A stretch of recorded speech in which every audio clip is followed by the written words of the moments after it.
Hi guys, welcome to Favors Blog, your one-stop channel for amazing entertainment like no other. Trust me, you're going to enjoy your time here. To be part of this amazing family, please follow us on all our social media accounts displayed on your screen right now.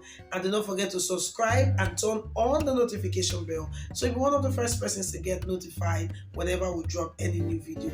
Also, do not forget to like our videos and of course share them across your social media handles so that your friends and family would also be part of this amazing family here on Favors Blog. Now let's dive right in. My correct person, I welcome you to Open Heavens Daily Devotional for Thursday, will be the 9th of February 2023. Our topic we will discuss today is Total Surrender Part 2. And our Bible reading they come from 1 Kings chapter 17 from verse 8 to 16. 1 Kings chapter 17 from verse 8 to 16.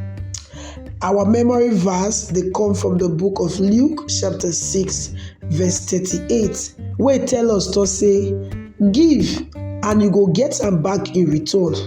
Good measure, e go press down, shake together, and e go overflow. The thing go pour enter your bosom. For the same cup wey you take measure, na that cup dem go use take measure back give you. Luke chapter 6 verse 38 na it tell us this one. May we go over to the message proper. My God no be man wey dey owe person. E no be like bank wey dey keep your money, then they go come dey use charges till they reduce the money wey you keep for them. When you give God one thing, you go get am back in return. I be living testimony of this one when I talk. I surrender my PhD, my thriving career in academics, and my ambition to become the youngest vice chancellor for Africa to God. And in return, God raised me so high, so many vice chancellors they call me daddy. Anything when you surrender give God, it dey come back to you in plenty folds. The woman from our Bible reading of today surrender the last food wey she get give the prophet of God. That one food God dey enough to feed 3 people for the rest of the period of famine.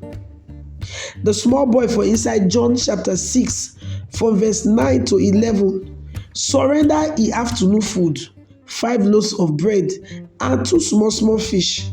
This one come multiply many to the extent say na 12 baskets na remain after dem don gather everything together wey everybody don eat.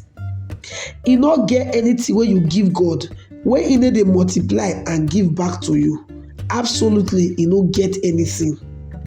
Many a times God go get big thing when he wan give you, but he go ask say make you surrender something wey be like say dey very special to you first. If you go ahead and you give her that thing, then you go get wetin he don already plan to give you, which if you look at e dey always dey big and better pass wetin you give am.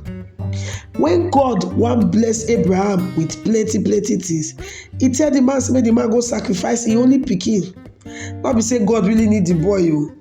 After all, my daddy no dey chop human being.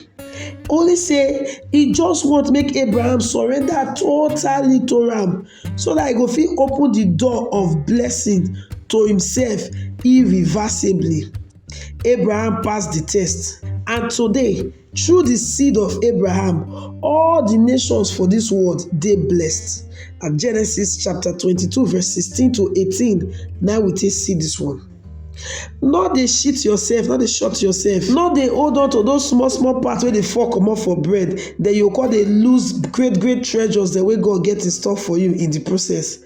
If God dey specifically dey ask you for something, dey very sure say wetin he get for him mind to give you in return, e dey bigger than wetin he dey ask you for. You go fit either reject the offer or you go accept am. All of them depend on your willingness to surrender everything give am.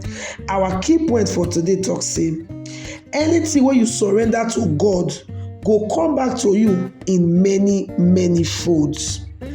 Now, Pastor E.A. Adeboye will be the General Overseer of the Redeemed Christian Church of God. Now, he writes this Open Heavens Daily Devotional. God bless you.